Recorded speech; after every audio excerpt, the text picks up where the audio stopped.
What does it take to be in the top 1%, 5%, 10%, and 25% in your state? Hi everyone, it's Ava, and welcome back to Your Financial Journey. Let's say you make $250,000 a year. In some places, that's a dream income.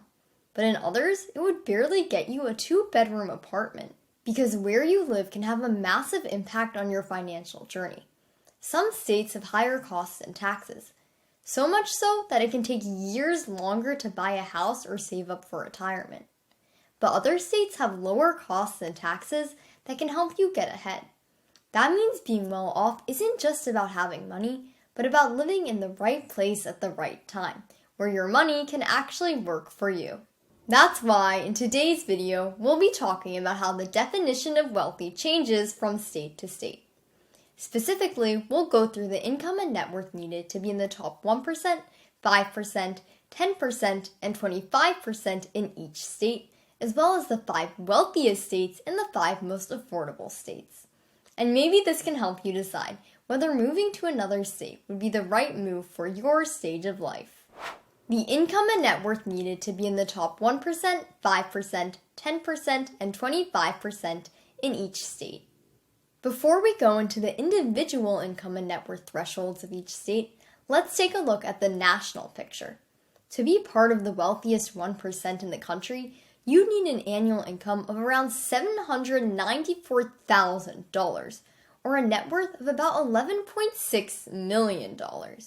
And to be in the top 5%, you need to earn around $350,000 a year, or have a net worth of about $2.7 million. Now, I don't know what you think, but to me, those numbers look pretty high. Of course, like we just said, not everywhere in the US is the same. You could get as much for $200,000 in one state as you could for $300,000 in another state. With that in mind, here's the income needed to be in the top 1%, 5%, 10%, and 25% in each state. This column lists the US states in alphabetical order, and the next columns lists the annual income you'd need to be in the highest earning 1% in that state, the highest earning 5%, the highest earning 10%, and the highest earning 25%. Our first 10 states are Alabama to Georgia. Already, we can see that there are massive differences. In Arkansas, for example, you'd break the top 5% of earners with an annual income of $250,000. But in California, that wouldn't even get you into the top 10% of earners. Here are the next 10 states, from Hawaii to Maryland. Feel free to pause the video to look for your individual state. And next is Massachusetts to New Jersey. Again, feel free to pause for the state you're interested in. Unfortunately, we couldn't fit all 50 states on one slide. Here we have New Mexico to South Carolina. Do any of these numbers surprise you so far? And finally, these are the incomes you need to break into the top income brackets in the states from South Dakota to Wyoming. Already we can see that the threshold for being wealthy can vary widely state to state. The same goes for net worth, or the value of all your assets, what you own, minus your liabilities, or your debt.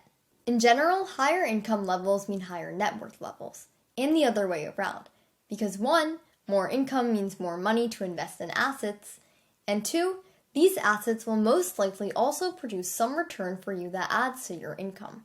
So the order of states by income threshold won't vary too much from the order of states by net worth threshold, but there can be some differences. Plus, the numbers are even larger. Here is the net worth needed to be in the top 1%, 5%, 10%, and 25% in each state. Again, this column lists the US states in alphabetical order. This column shows the net worth needed to be part of the wealthiest 1% of that state, the wealthiest 5%, the wealthiest 10%, and the wealthiest 25%. As before, our first states are those from Alabama to Georgia. After that, we have Hawaii to Maryland. Again, feel free to pause the video to look at the amounts for your individual state, or at any other states you're curious about. Here are the next 10 states, starting with Massachusetts and going to New Jersey. Next, we have the states from New Mexico to South Carolina. And finally, here are our last 10 states from South Dakota to Wyoming. Drop a comment below. Did any of the annual income and net worth numbers surprise you? And if yes, which ones in particular? Now, seeing which states have the highest and lowest wealth thresholds can be pretty interesting, but there are a lot of numbers to go through. So to save you the time, let's take a look at the 5 wealthiest states and the 5 most affordable states by income and net worth. The 5 wealthiest states and the 5 most affordable states. First, let's look at the 5 wealthiest states by income and net worth. In these columns, we'll list the states in order from wealthiest at the top to 5th wealthiest at the bottom. This table to the left will show the annual income needed to be in the top 1% in that state. And this table to the right will show the net worth needed to be in the top 1% in that state. And for purposes of comparison, we have the national top 1% income, or the amount you need to be part of the top 1% of earners in the nation, which is $794,000 down here. And the national top 1% net worth, or the net worth you need to be part of the wealthiest 1% in the nation, which is $11.6 million here. Let's start off with our income table. The 5th wealthiest state by income would be New Jersey. To be part of the top earning 1% there, you need to earn $940,022 a year, which is nearly $150,000 more than the national benchmark. But the incomes needed to be part of the top 1% only get larger. In 4th place is New York, with an income threshold of $999,747, or nearly $1 million. And 3rd is California, where to be part of the top 1%, you'd need an annual income of $1,072,248, passing the $1 million threshold. The runner-up to being the wealthiest state by income, or the 2nd wealthiest state, is Massachusetts, where the highest earning 1% have annual income surpassing $1,152,922. That's just under the income needed in the 1st place state, and that would be Connecticut. In Connecticut, you need to earn $1,192,947 a year to be part of the top 1% of earners. That amount is nearly $400,000 more than the income you need to be part of the top 1% nationally. When it comes to the top 5 wealthiest states by net worth, the order of states is nearly identical. In this case, California and New Jersey are tied for 4th place, with the top 1% having net worths of at least $13.5 million. That's nearly $2 million more than the net worth needed to be part of the top 1% nationally. It's also just under the net worth you need to be considered part of the wealthiest 1% in state number 3, which you might have guessed is New York. There, the top 1% have net worths of $13.8 million or more. In 2nd place is Massachusetts once more, where to be part of the top 1%, you need a net worth of $15 million. And again, 1st place goes to Connecticut, the wealthiest state by net worth as well as by income, it seems. The threshold for being part of the top 1% in Connecticut is a net worth of a whopping $15.5 million. Over $4 million more than the national benchmark. Now, were you surprised by what we just discussed? I think I personally might have been able to guess some of the states on this list. That's because all of these states, and other states with higher incomes and net worths, are shaped by global cities known for their thriving industries, high-regarded jobs, and luxury real estate. That would be New York City for Connecticut, New Jersey, and of course, New York, Boston for Massachusetts, and even 2 cities, San Francisco and Los Angeles and their metropolises, for California. The opportunities provided by these cities mean a higher average income and a higher benchmark for being wealthy as a result. Because as the average income increases, costs generally do too.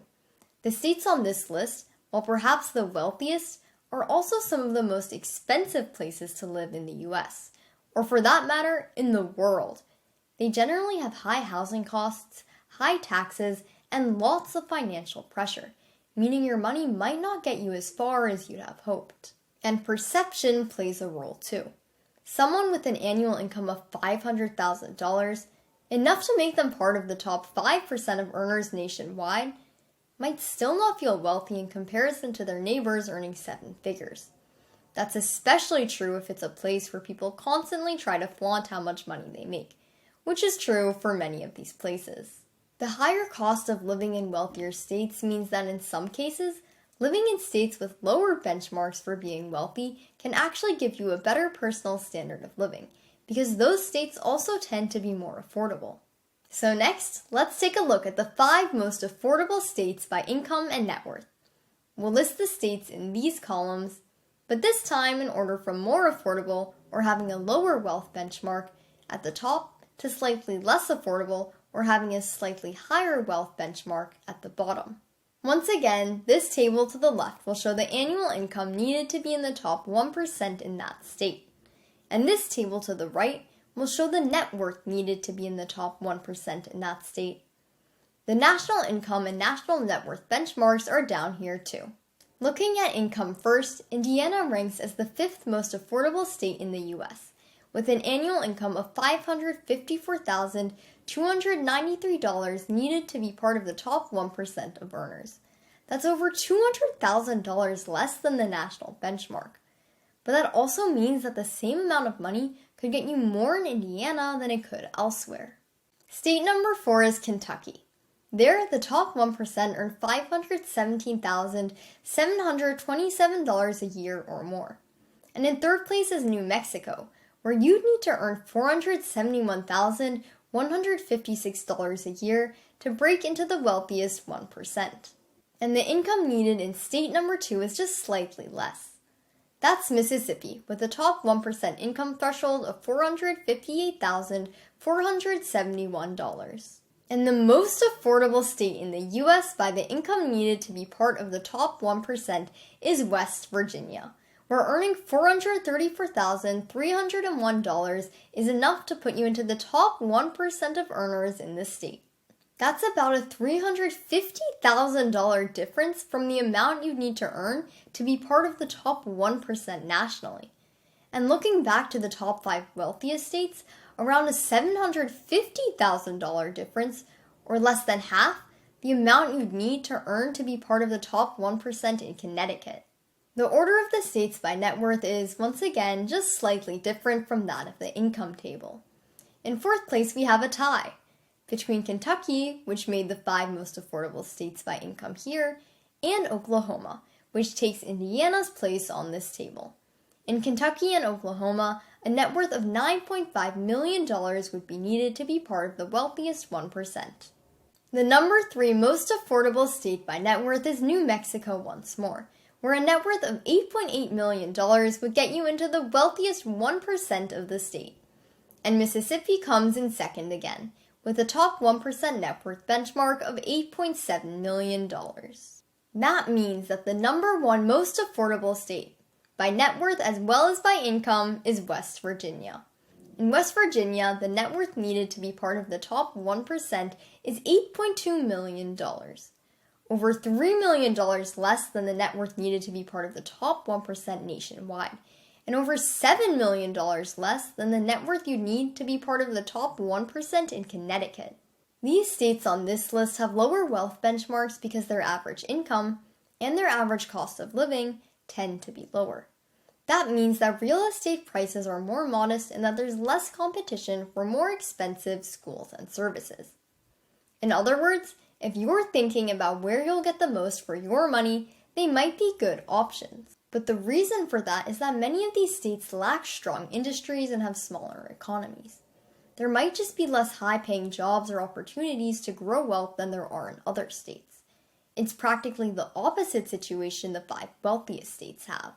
And when comparing the 2 groups, it can be hard to figure out what would be best for your financial journey. Would a potentially higher income or a potentially lower cost of living help you build more wealth in the long run? Or do you go for one of the states in the middle that may be just right for you? There's a lot to think about when answering that question. So for the next part of this video, let's see how different states might be better for different people depending on their financial goals. How the stage of your life might impact which state is best for you. The state that might be best for you is impacted by a variety of factors. Not just which stage of your financial journey you're at, that is, whether you're trying to earn money, grow your money, or get the most out of your savings, but also each state's opportunities, cost of living, and tax rates. That means the best state varies from person to person, and we can't say for sure which specific state would be best for you. But in general, here are some things you should consider. States where you need to earn more to be part of the top 1%, like the 5 wealthiest states we looked at before, might be for you if you're looking for the best opportunities and jobs. Think of New York City, the world's capital of banking, or Boston, a global hub of education and technology. And I probably don't even need to mention Los Angeles with its film industry and San Francisco with the adjacent Silicon Valley. States like these tend to have many job opportunities, higher average salaries, vibrant cultural scenes, and world-class institutions. Many of them also have job or training opportunities that can help jumpstart your career if you're young and near the beginning of your financial journey, especially if you're in an industry like finance, tech, or law. And the international networks and large numbers of capital and clients many of them have to offer could be beneficial if you're already further along in your financial journey and working to build your wealth. Of course, these greater possibilities also come with their drawbacks, namely some of the highest costs of living and tax rates anywhere in the country. And that may be where the advantage of states on the other side of the spectrum, where you need to earn less to be part of the top 1%, like the 5 most affordable states we looked at before, lies. These states can offer something else valuable, relative freedom from financial pressure. These less wealthy states might not boast global centers or the latest emerging companies, but lower costs of living mean your quality of life can be higher than you'd expect. Living in states like these might also be a good option if you're further along in your financial journey and already have some wealth. Retirees, for example, could see their savings go further, and middle-class families might be able to afford a better lifestyle from the same income. These states also often have low tax rates and less regulations, which can make them a good option for small business owners looking to expand their companies too. So if you're focused on saving or making the most of your hard-earned money, living in a more affordable state can let you leverage geography to build a better life. Of course, it doesn't just have to be between the wealthiest states and the most affordable states. If neither of those options quite sound like they're for you, you might favor a state whose wealth benchmarks are in the middle range, like Georgia or North Carolina. A lot of these states have fast-growing economies, meaning there's booming job markets and lively social scenes. But at the same time, the cost of living and state taxes aren't too high. Yet. Georgia, for example, has a top 1% income threshold of $691,465, a bit under the national threshold. But in recent years, it's seen a lot of economic growth. That's been thanks in part to the growth of Atlanta, as well as its strong manufacturing and agriculture industries. But Georgia also has a moderate cost of living and lower state taxes. If you're near the start of your financial journey, that combination could help you earn a sizable income while saving money, letting you grow your wealth. For the same reason, states like these might also be great if you're in the middle of your financial journey and looking to get the most bang for your buck. They're relatively affordable, but still have thriving economies and industries. And one final thing to take note of is taxes. It might not always be on the forefront of your mind when deciding which state is best for you, but state income tax can have a surprising impact on your wealth. Imagine you make $1 million a year. In California, you could pay over $100,000 in state tax. But in Florida, you wouldn't pay anything in state tax because there's no state income tax at all. So which state do you think is best for your financial journey? Drop a comment below to let us know. We hope you learned something about how the definition of wealthy changes from state to state. And make sure to like and subscribe if you enjoyed today's video. And if you're interested in giving your financial journey a boost, check out this video here from my sister Caitlin, where we go through the 8 golden rules of personal finance that we learned from our parents very early on. Thanks for watching, and we'll see you again soon.